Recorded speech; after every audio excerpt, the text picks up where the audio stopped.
mbokku internaute Seneweb TV seneweb.com salaamaaleykum encore une fois ñëwaat nañ seen émission hors sujet cette fois-ci tey ñëw à la rencontre d'une personne boo xam ne il est connu au Sénégal à travers talent am à travers aussi tamit li nga xam ne moom lay incarné ci jeunesse bi aussi tamit ci lépp li nga xam ne ci lay yëngatu il s'appelle Aba ñu ngi lay ziar. mais DJ maa ngi lay fay di nuyu waa Seneweb yëpp di kontaan ci internautes yi ak sénégalais yi nga xam ne ñu ngi leen di bàyyi xel yaakaar naa ni hors sujet bu ñëwee ci Aba dafa ñëw ci boppam quoi Aba moom hors sujet déjà. absolument voilà hors sujet comme ni nga ko waxee mën nañ ñëw tey ba dem te duñu waxtaan sax ci li nga xam ne ci lañ gën a xamee Aba mais dañuy faral di wax nit boo gisee mu nekk da nga koy fexe ba xam nan la def ba nekk li mu nekk te Aba li mu nekk tey am na fu mu jaar Aba ton enfance naka la demee woon. waaw comme enfance su xale yëpp ay yëmbal ci banlieue bi un fils de la banlieue donc li xale yi fowee yëpp nga fowee ko football fowee dem géej fowee yooyu xeetu foo yëpp mais tamit terewul nga dem école ba pare jàng sa diine. ay doomu jullit lañ bu yëpp dee weesu donc loolu la comme xale yëpp léejoon nag. léej moo tax ñu teel ma pousse ma génn yëmbal ñëw centenaire quoi léej. mais nga jógee banlieue ñëw ville. léegi est-ce que tamit bu fekkee boo ñëwee ville doo gën a incarner benn gangster benn boy ghetto la xaw a nappante gars yi foofu noonu. au début waaw parce que banlieusard nga boo jugee ci banlieue bi ñëw donc faaw nga jéem a indi affaire de banlieue mais fekk tamit ñi ngay fekk si woo ay nit ñu bari fekk si woo peut-être papa ak yaay duñ la baal yu bari donc dañ lay éduquer comme ni ñu la war a éduquer donc tegaat la ci code nga jàngiwaat école tegaat lépp ci yoon donc c'est très important quoi waaw. la moo tax nga teel a marié. waaw mais comme yàlla la yàlla moo dogalee noonu peut-être ku ci nekk ak li la yàlla tegee nattu mais je pense que rëccuma ko alors xale bu góor surtout xale bu góor pour mu organiser vie am teel a jël ay responsabilités am bu teelee marié wu yàlla mën na koo dimbali te man yaakaar naa ni positivement yàlla dimbali na ma ci teel a marié wu bi nga xam ni teel naa ko marié ngay màgg doo nekk sa papa ay doom seen grand frère ngay nekk donc dañuy teel a màgg ànd ak yow day neex quoi. ngay maase ak ñoom quoi mais le fait que nga teel a marié wu tel yi lan nga mën a jàpp ni loolu la fankal quoi maanaam le fait que nga teel a nekk benn nit boo xam dañ lay suivre dañ lay bàyyi xel dañ la topp surtout les filles boo siiwee rek yaa ma gën a xam le fait que nga teel a takk soxna lan la fankal. pour yow lu garaaw nag lu la fankal. pour yow dafa am lu ma fankal nii li may xoolee nii de 3 ans maa xam ni dañoo nekk fii mënu maa wax mais fankul dara mais da ngay sant yàlla rek daf lay gën a organiser. day tax nga gën a stable tey bi ma amee soxna wala sax bi ma amee doom daf ma dimbali ci lu bari daf ma wàññi dama amoon fit ñeme jël ay risques ñeme lii mais daf ma xaw a wàññi te sant naa yàlla ci loolu parce que xaw na ma delloo ginnaaw ci yu bari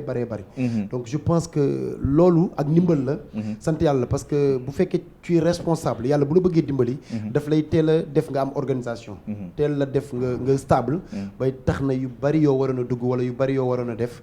yàlla daf la ciy dimbali quoi yu bari yooyu mooy ma la doon wax lu mu lay fankal quoi waaw mais du yàlla du la ko bàyyi loo peut-être mën na laa dimbali nga wàññi ko nag. waaw parfois nga bëgg a dara nga xalaat. tout tànk bi kër ga nga bàyyi si waaw nga bàyyi lu bari. nga bàyyi lu bari mais le fait que nga siiw lan lañ mën a jàpp ni mooy sa ndëgërlaay ba mën a mucc ci yenn yi nga xam ni ñu siiw ñi tout le temps moo leen di sonal ci ay xaalis ay drogue ay sexe ak yooyu noonu quoi. mooy base bi ma lay wax rek balaa tout éducation balaa tout religion ay jullit lañu balaa tout fi nga bokk yaakaar borom daaru am ay mbokk xalaat lu baax xalaat lu bon conscient quand même xam ni ay star amu fi wala ay siiw ak yooyu métier booy exercer la comme ki nekk au bureau comme professeur bi nekk à l'école comme ki nga xam ni moo nekk Colobane comme ki nekk feneen ak keneen boo génnee ci métier bi nit nga comme nit ñi genre di ñoddi lii bu ma ko bëggee nekk il faut que may def nii wala lii su ma ko naree nekk il faut que may def na loolu affaire de peut-être ku ci nekk nag ak ce choix du ma wax kenn choix mais man pour man yëf complexe la man li ma doon dama ko doon te dara du tax ma gën koo doon yàlla ma ko def ma nekk ko su ma ci paree bi temps bi ma koy def su ma ci pare naa ci damay def comme nit ñi football kaf ree ambiance show dund ma ay affaire de siiw nga wala siiw yooyu je calcule même mais parfois doo am ay problème entre yow ak sa soxna ak les filles du lay dikkal ngeen am ay problème yooyu noonu yoo xam ne parfois nga dem ba mu muccool nga ne non vraiment il faut que j'arrête quoi. yaa ngi ci digg émission bi nag yaa ngi ci hors sujet bi nag fi ñu toll ndax du ma ci wax loolu ak àdduna ñoo ànd. donc tu es jeune ñu xam la et puis nga bëgg sa bopp yàlla def la nga nekk handsome comme ni ñu koy waxee en anglais. neex a xool ak yooyu. xam nga mënul ñàkk mais on gère quoi vraiment on gère ak tout le respect que je dois à ma femme. et que c'est une femme boo xam ni femme bu exemple la. respecté naa ko fonk naa ko bëgg naa ko teg naa ko fi ma ko war a teg. mais nit rek nga ko. wallaay au sujet la de vraiment aussi ñu xool da nga bëgg football. mën nañ jàpp ne Abba benn jour bu raté la quoi. waaw noonu la demee nag noonu la demee parce que def nañu suñu xale yëpp football jaar nañu AS Pikine bi ñuy nekk xale jaar nañu Stade de Mbour bi ñuy nekk xale blessure moo ñu indi waat ci town bi mais football la ñu yaakaaroon ni ak Angle Mousse. Angle Mousse boobu neetaan la boobu bu ñoom Ilias Ndoye quoi. waaw boobu bi ñu blessé la ba amatuñu espoir ci championnat yi ñi doon football fowee nawetaan bu ñu nekkee Colobane ba yenn moment yi ñu daw entraînement HLM 5 HLM 5 Angle Mousse donc daw entraînement dem liggéeyee ñëwaat mais boobu fekk na football bi commencé génn suñu xel mais bu yoon doon yoon rek li ñu bëggoon footballeur la ñuy gis benn Nicolas Anelka quoi. waaw ak ay téere arrêt yooyu yëpp xanaa gisoo parfois nga romb ay nit mu téye la sa waa ji doon jouer laaf waa jooju woo na ma waat ma ne ma yow looy daw lan la. suñu latéral bi waaw seen latéral xaw naa ko rey. Doudou xaw naa ko rey kooku moom xam naa ni bis keroog mooy. Doudou ak Blaise ballu leen ak waaw changé ngeen waat. changé ngeen ñaari latéral man yow bi ma fa nekkee xam nga ne dawloo. yàlla baax na indi naa daal indiwaat mais en tout cas daal football moo nekkoon lu ñu bëggoon nekk léegi professionnellement mais comme loolu antuwul ñu def ko suñu passion mu nekk benn passion. yow gisoo ni weesuwul mën nga nekk actuellement mën nga dem jouer ay Qatar. xam nga ay ñaata at la am yow fi ñu toll nii yow ay ñaata at nga may joxe yow. ay am naa 62 ans nga waaye mën ngaa dem jouer ci Qatar yow la daal yow wér nga mënul ne. aussi tu as de bonnes relations avec les internationaux sénégalais. waaw mais parce que xam nañ ni dañu bëgg football et que ñoom tamit dañuy soxla. kaf ak reetaan donc dañuy gis ci yow ngay tooñ football bi di tooñ yenn footballeurs yi et tout donc ñoo bokk génération ñun ñëpp ay xale lañ ku ci nekk ci yenn saa yi sax nga tooñ benn joueur ñu ne Abba yaa ngi koy bëgg ñaan xaalis wala dara yàlla ñuy dimbali mais li ma gën a soxla ci ñoom mooy ay mayo waaw li ma gën a soxla ci ñoom mooy ay mayo quand même boo dul joueur yaakaaruma nga nekk ndaw bokk ak man génération ñu bokk âge ma lijjanti la ci yu mel noonu yàlla ñu dimbali ñu ngi liggéey et que ñu ngi sant yàlla bu baax mais genre dafay baax ñoo bokk lu ñu bëgg ñoom yàlla daf leen ci dimbali ñu tekki ci am ci li ñu am mais ñun dañ koo bëgg suñu biir xol parfois nga wax ci football bi ñu ne la yow xamoo football humour nga xam c'est parce qu'ils n'ont rien compris mais daal ñoo bokk génération bokk bëgg-bëgg mayo nag moom ku jour bu ci siiw bu ñu déggantee kar nga ne ma Abba non da ñuy faj da ñuy lii da boo balaa ngi coupé may la booy ñëw indaale ma mayo moo ko bëgg mooy sama xol la nekk aussi Gana Gueye gis nañ ko xam ne dafa da nga mel ni dafa moom nga gën a gaañanoon quoi. waaw Idrissa sama xarit la moom borom baax la ba pare moom xam nga dafa bëgg kaañ. waaw kaañ la waaw ñoom Cheikhou Kouyaté ba ci sama boy bi nga xam ne moo nekk OM. Amadou Bamba donc ñoom ñëpp samay gaañ lañ mais Idi. genre li ñuy wax yaakaar naa ni moo ëpp surtout sur Instagram dañuy tooñante et tout mais bokkuñu club bëgguma PSG. moom nga bëgg mais bëgguloo PSG. man moom laa bëgg mais bëgguma PSG Marseille laa bëgg heure buy ñëw ne ma. mais mun nga muñ. heure bi ñëw ne ma mayo Neymar sama mayo ne ma sama mayo Neymar ak mayo Mbappé laa lay indil ma ne ko benn bu ci ñëw dama koy xooj ci paat bi di ko fompee ci suuf. mais supporter Marseille mooy mën a muñ. waaw mais sant yàlla loolu mooy yëfi jullit supporter Marseille mooy jullit pire muñ kat mais c'est normal. aussi lan nga xalaat ci footballu Sénégal bi nga xam ne médiatiser wuñu ko comme il le faut ñun surtout man yow bu ñu toogee suba Marseille Paris Galatasaray Fenerbahçe yooyu la ñuy gën di médiatiser alors que yow soo doon xëy chaque jour di wax ci AS Pikine di wax ci Guédiawaye di wax ci Teungueth FC di wax ci Sonacos ba dee sax dina dekkiwaat. je pense que kon dooy seetaan 13 sport ah 13 sport c'est benn chaîne la boo xam ne ci sport lay wax am naa fa benn émission boo xam ni no stress foot la. foot no stress la. moo koy def mais damay faral di kaas ci lu bari di sensibiliser tamit autorités yi di wax ci entreprise yu bari nañu jàpp suñu football bi. absolument parce que boo gisee sax Aliou Cissé par yenn saa yi mu xool club yi nga xam ne moo fi nekk jël ci benn laf gauche wala benn excentré daal di koy indiwaat yi ñu ngi jàpp ci football bi mais il faut que entreprise yi fi nekk am na ay ngandam maami entreprise yu fi nekk yoo xam ni dañu war a jàpp ci football bi il faut que suñu chaîne yii chaîne de télévision yi samedi ak dimanche bu ci nekk ñu teg benn match il faut que gouvernement bi obligé yenn société yi parce que c'est ça parce que tamit ay xale fa nekk nekk ay ñu nekk ci ay contrat ñu leen di fay ay entreprise lañu donc gouvernement bi war nañ ci jàpp autorités yi jàpp ci bienfaiteurs yi jàpp ci xoolal président bi nga xam ni mooy président wu TFC bu Teungueth FC c'est un homme d'affaires bu ñëw jàpp ci xoolal ay génération foot xoolal ay waa jàmbaar ak yooyu et puis un joueur réussi c'est une jeunesse boo xam ni wala quartier wala gox exemple ci Sadio Mané li mu def seen dëkk Bambali nga gis benn Cheikhou Kouyaté association yu ngande yi muy tekk benn Idrissa Gana Gueye association bi di dimbali xale un joueur réussi c'est plus de 20 jeunes yoo xam ni dañuy réussir dañuy dimbali gouvernement ci lu bari Sadio Mané ni mu def fi nga xam ni mooy Bambali bu ko gouvernement xoolee rek war a xam ni war nañ jàpp ci football bi pourquoi pas sport étude def football bi obligé nit ñi parce que du ñëpp war a réussir ci football bi du ñëpp war a réussir ci football bi mais nga def sport étude ku réussir ci football bi nga jàng ba am yenn diplôme yi mën a dimbali sa réew mais un joueur bu réussir mën naa dimbali dëkk sport dafa baax ci dëkk c'est très important loo xalaat ci làmb ji moom genre yaakaar naa ni moom mooy suñu sport number one làmb ji moom itamit li muy drainer ci ful moom itamit benn mbër bu am staff am ginnaawam am yooyu yëpp li ñuy def tamit loolu tamit am na solo mais tamit na ci sponsor yi gën a jàpp promoteurs yi gën cee tëgg ay làmb tamit mbër yi di gën a bëri parce que mbër yi ni ñu mel ni ñu toll ak ni ñuy entraîner bu bëriwul xaw ma leneen la ñuy def dañuy mer di romb sama genre yi di leen rëkk ak di leen def yu métti yoo xam ne mën naa ñàkk donc nañ ci jàpp daal nañu jàpp ci sport bi bu baax a baax parce que sport dafa bokk luy dundal réew quoi t'as des références politiques non amul kenn koo xam ne politiquement neex na la non ci Sénégal bëgguma politique bëgguma di wax ci politique parce que politique dafa nekk lu sensible politique genre ni ko réew mi bëgg a def du noonu politique c'est folle du diine alors boo waxee ci politique wax ci keneen ki mer wala ñu bëgg ko def guerre man j'aime pas la politique les politiciens ay nit lañ mënuma leen a bañ parce que dañ lay bëgg mais politique bi ñuy def ak ni ñu koy defee man bëgguma ko man politique bëgguma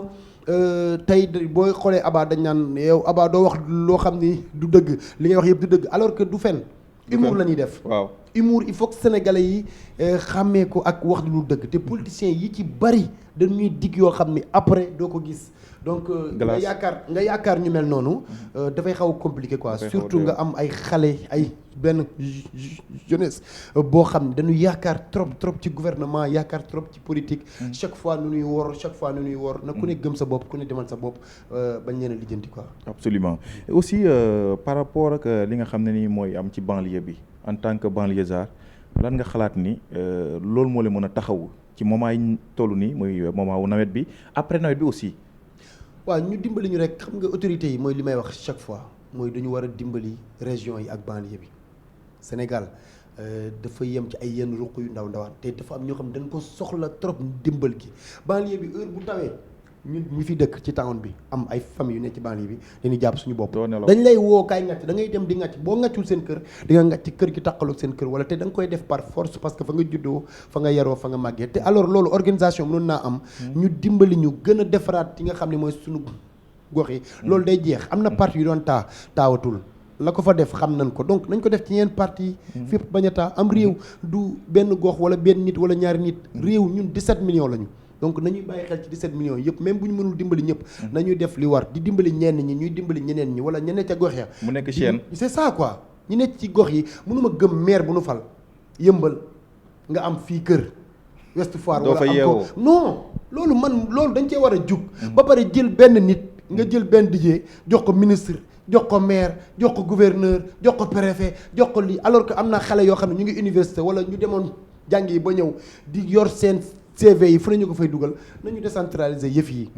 kii bu fa waree fayee 4 millions ci 4 métiers yu mu cumulé ñu jël ko jox ko 4 nit ku ci nekk di ñam 500 000 wala ku ci nekk di ñam million ñëpp affaire yi dox réew looloo koy doxal mais en parlant des inondations dans la banlieue dama toog keroog am ku may waxtaan mu ne ma moom li ko jaaxal mooy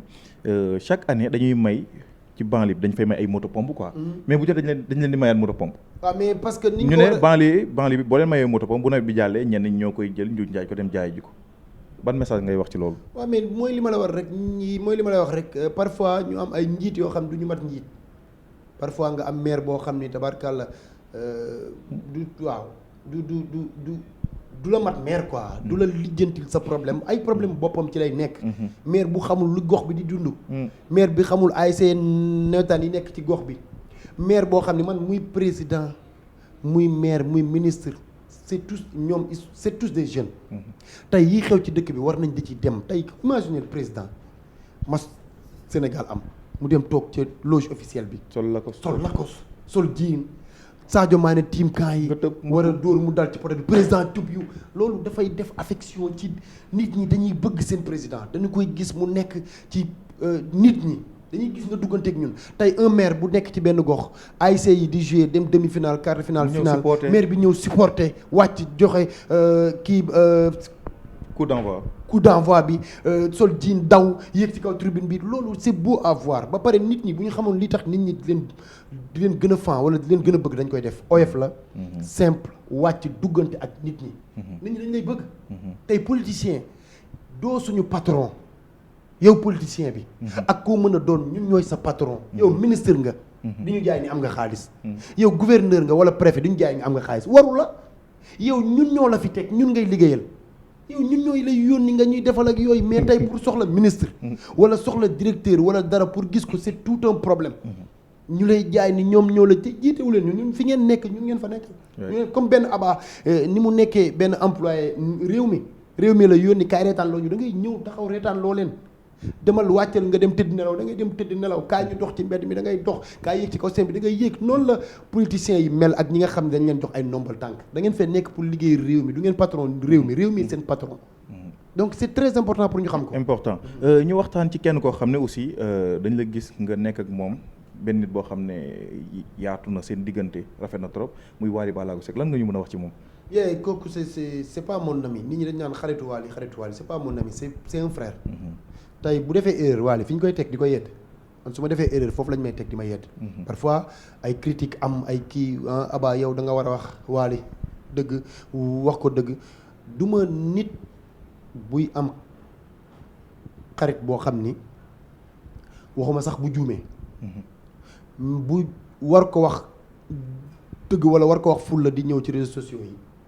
di ko waxanteeg moom awuma xarit bu mel noonu du ma ànd ak nit noonu su ma lay wax dëgg li may xuloog Wally moo ëpp li may xuloog sama soxna si may sëyal duñ juboo lu bari mais bu ñuy xuloo ci man ak moom lay yem sama xarit la bu ñu génnee buy xeex du ma ko àtte damay sot bu ñu wéetee ma ne ko yaa tooñ noonu laay dundeek moom mais ku yaakaar ma génn ci réseaux sociaux yi tu protèges ton ami tout le monde protège son ami alors que bëgg yow nga waxal sa xarit bi dëgg la laa koy wax dëgg la def deful dara c'est que Sénégal dafa bari ñoo xam ne dañoo faux te di wër xëy suba di wut vrai yow dëgguwoo bëggoo wax la dëgg doo waxee dëgg bëgg chaque fois jàpp nit ñi naan kii nekkul ci dëgg wala kii nekkul ci dëgg tey jii boo juumee yow dijee ma teg la fii ci digg mbedd bi ñëpp toog ma lay yedd doo nangu tey nit boo ko bëggee yedd surtout kilifa xale la ci âge mais kilifa boo ko bëggee yedd da ngay taal sa oto xam nga këram dem ba yegg biir këram laaj ko nit ki balaa nga koy yedd wala nga koy xas da nga koy laaj li nga def nu mu demee noo ko waaw mu expliquer la bëgg naa suba nga génn ci site internet mais boo génnee neel seeti woon naa ko de wax na ma lii wax naa ko lii waxtaan nañu lii mais xaste saagante waxante lu ñaaw baaxul. mais fi toll ni ci réew mi dañ toll moment boo xam ne li ñuy gën a valoriser mooy lu vulgaire mooy xasaate bi dijee ku ci nekk ci ñun am nga looy nëbbal sa bopp loo bëggul kenn mooy la ma waaj waxoon ne yàlla bu xëyoon rek muri barki alxuraan ku ci nekk ci ñun am nga looy nëbbal sa bopp loo bëggul kenn yëg ko mais da ngay gis parfois nit ñi def ay accusation yu fort yoo xam ni waxtaan na ak diw ñoom bi ñuy toog seen réunion di waxtaan ñoom ci seen biir réunion ñan ak kan tey boo waxee loolu balaa wax ji daanu nga dee boo yeggee ci yàlla lan nga koy wax c'est que dañu war di rafetal nit war na def lu ñaaw nga xam ni moo ko def moo ko tey nga sàmmal ko tey dijee sama téléphone bi laa yor snap ci lu ma neex sama bopp man denc ko sama téléphone mu nekk ci snap bi 2 mois 3 mois du ma ko génne tey snap bu dijee mooy dox ba dal sama téléphone ma partagé ko caméraman bi partagé ko keneen te bi muy ñëw fekk na sama biir téléphone sama snap bu bopp man boo xam ni liñ ma envoyé ci dijee yëpp mu ngi ci man ma téye ko mais du ma ko partagé parce que man la donc nañu bàyyiwaat suñu xel ci suñu bopp bu baax Wally c'est plus qu'un ami c'est un frère de sang un frère de sang bëgg Abba ak Wally bañ Abba ak Wally jàpp Abba ak Wally te am nga ci côté aussi tamit religion am nga ci benn référence boo xam ne moom la ndaw yëpp di ndamoo di ko sagoo di ko tiitaroo buñ jàqee dem ci moom muy borom Daaru Noreyni chaque année ñu gis la fa nga nekk ci liggéey bi di góorgóorlu di indi ay nit pour ñu indi naka la demee sa diggante ak moom. koo judd rek am nga papa am nga yaay dañ lay yar ci lekk yar la ci naan màggal la tàggat la ci diine wala tàggat la ci école xool noo réussir ak yooyu mais dafa am ñoo xam ne ñooy tàggat ñooy suñuy parents xol suñuy parents am ñoo ñuy tàggatal suñu xol ñoo ñuy yóbbu ci yàlla suñu borom donc moom dafa bokk ci parents yooyu mais dafa fees fi nga xam ni fa la toog. borom daaru sëriñ la mais wayjur la. borom daaru boo toogee ak moom mu wax la na nga war a liggéeyee sa àdduna. na nga war a jàppee say wayjur. na nga war a créer sa famille. am soxna am doom na nga leen war a toppatoowee borom daaru ma ngi lay wax na nga war a silwisee na nga war a setee na nga war a fonkee sa liggéey na nga war a fexe ba ku la gis di gis ci yow moom borom daaru ku la gis yow taalibi borom daaru war naa gis ci yow borom daaru ci set gi ci yiw gi ci dal gi ci tey gi ci sopplu gi ci woyof gi xam nga tey boo amee sëriñ bu lay tàggat ci loolu kooku dama naan li mu am ci ay fans moo ëpp li mu am ci ay taalibi waaw dañ koo fan ba koy copier et c'est très important ñu am ay nit ñu mel noonu suñu dund. waaw ñu xool jeunesse bi bokk nañ ci ñi koy gën di wuy ji te yenn saa yi tamit jeunesse bi di am nañu mel mais bu ñu yeggee dañ naan rinkum toog muñ. ci lim leen woo la lan nga jàpp. ci lim leen woo la parce que nit doo ko woo ci li nga nekk da nga koy fekk ci li mu nekk. tey borom daaru boo ñëwee day ambiance ak yow ngeen kaf reetaan moom ngay njëkk a gis ay bëñam. mu reetaan bu ngeen toogee nag ba yëpp dal mu indil la Ceerno maamam. indil la Cheikhul Khadim indil la Seydina Mohamed ak yàlla mi nga xam ni moom moo ñu sàkk donc kooku bu la waxee da nga koy dégg parce que ci lim lay fekk si la kaf ngeen reetaan ngeen waxtaan na ci sa biir waxtaan sa àdduna nga dajj ko mu reetaan bu ñu paree ba loolu yëpp jeex mu indil la ci yàlla ak yonent bi donc bu ngeen waxtaanee ba heure julli jot mu dem dugg ci biir julli wala na leen kaale ñu julli da ngay xam ni kon kaf ak ree mën nañ ko booleeg jaamu yàlla. dëgg la waaw donc borom daaru c'est un exemple. borom daaru dama koy wax di ko waxaat bu ñu yàlla bëggee ñun ndaw ñi nañu bàyyeeg maam Thierno borom daaru bàyyi awa balla ak Modou awa balla rakk la borom mbax na cur car ja borom nomboy baat yi tërëm ba pët kenn du Thierno parce que Rose may nañ la boobu kenn du Thierno ñu xool li ngay def promo wu hip hop bi sax man jàpp naa doo koy def promo mbalax bi et pourtant fële nga gën a nekkee lan la loolu mbalax dama ci animé rek du ma ko déglu man hip hop laay déglu man mbalax dama ciy animé rappeurs yi ku ci nekk ci boo génnee di nga ma ko woo nga jox ma ko ñu waxtaan ci ma wax la ci sama xalaat dañ lay woo quoi sollicité la li may dem studio ci rappeur di def ay séance di moo ëpp li may dem ci ay mbalax parce que man maa bëgg rap ba rappeurs yi xam dama bëgg rap dama ciy wax sama xalaat ba parfois ay dib ak ay Ngaaka Blindé yi parfois ma tegal leen yu metti ci son bu ñu génne fii ak fii nii ak nii la wax parce que dama koy dund dama ko bëgg wala lyrical du may may jàmm Elzo ay Omzo dama bëgg rap ba ci kaw prib dip day toog ma wax ko li ma sentir rek ak parce que man noonu lay dundee rap quoi donc dama bëgg rap trop dama koy enjoy mais jàppoo ni bu yàgg ba ak bii dafa wuute wuutewul nang sax engagement dafa bëri woon de wuute na bu baax parce que rap da doon nekk la voix des sans voix rappeurs yi dañ doon nekk ay ñu engagé dañ doon nekk amatul engagement ñoo xam ni fi ñu toll nii sa waay rap Samba Peuzzi nga ni engagé wul pour kenn day bëggal xol yi donc te loolu la xale yi bëgg sekk àdduna day dox jamono di dox tey boo engagé wu da ngay xaw a wéet tey gars yi dañuy bëgg make money ci métier bi ñuy def parce que tamit da ngay rap ba c'est normal aussi da ngay rap ba mujj bàyyi rap bi après du demee noonu mu war a demee ci sa côté donc te dañu passé liggéey te doo ci jëriñu show business bu ñu ko waxee ci showbiz da ngay def show mais di ci defaale business quand même donc fa la àdduna toll àdduna day dox tey Abba bu animé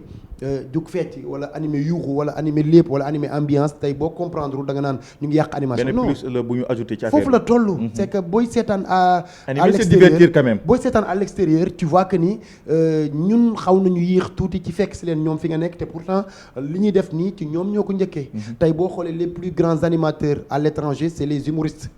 tey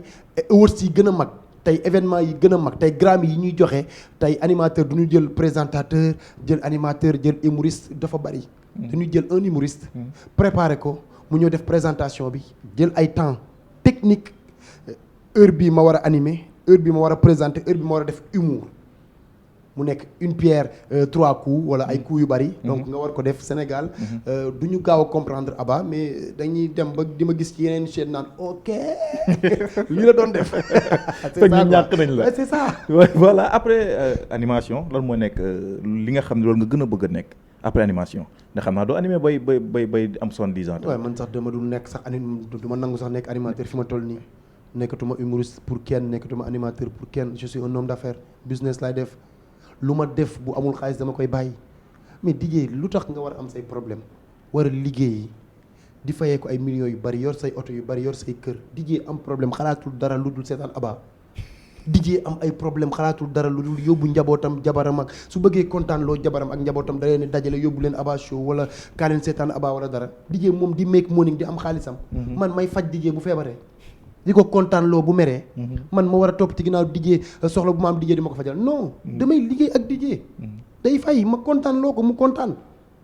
après foofu la àdduna bi di toll après bu subaa leneen la ñuy wax Abba jaaroon na fi mais lu tax Abba du fay lu tax Abba coowam du jeex mooy bi mu paree ci lii dafa def lële te loolu yëpp dafay nekk luy concerner réew mi dafay nekk lu leen di intéressé donc il faut que ñun xale yi ñu teel a préparer suñu bopp teel a def suñu bopp ay affairiste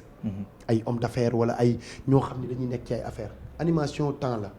humour temps la xale temps la xew temps la yooyu yëpp temps la il faut qu'on se prépare c'est mais très animation important am na ñoo xam dañ ciy nekk di buuxante actuellement de. waaw mais tamit c'est parce que dañoo comprendre lu bari wala amuñu leneen lu ñu def mais je pense que temps da nga koy def bu jeexee nga bako dem ci ba pare nañuy dimbali xale yi boo bañee fay wala bañ fi wala nga bëgg fi toog éternellement il faut que tu fais des toits defal ay ñeneen ñu mel ni yow moo xam ni boo demee bu ñu leen xoolee dañuy gis sa bopp ci ñoom alors que doo fay bu ñu gisee benn booy bu toog di animé kii de ci Abba la jaar wala dara Abba mu ngi foofu toog même bu dee Abba mu ngi ci yeneen wala même bu dee Abba n'est plus yàlla na yéex donc dañu ko fay gis donc na mag ñi di dimbali xale yi ñi ko mën nañuy dimbali ñi ko bëgg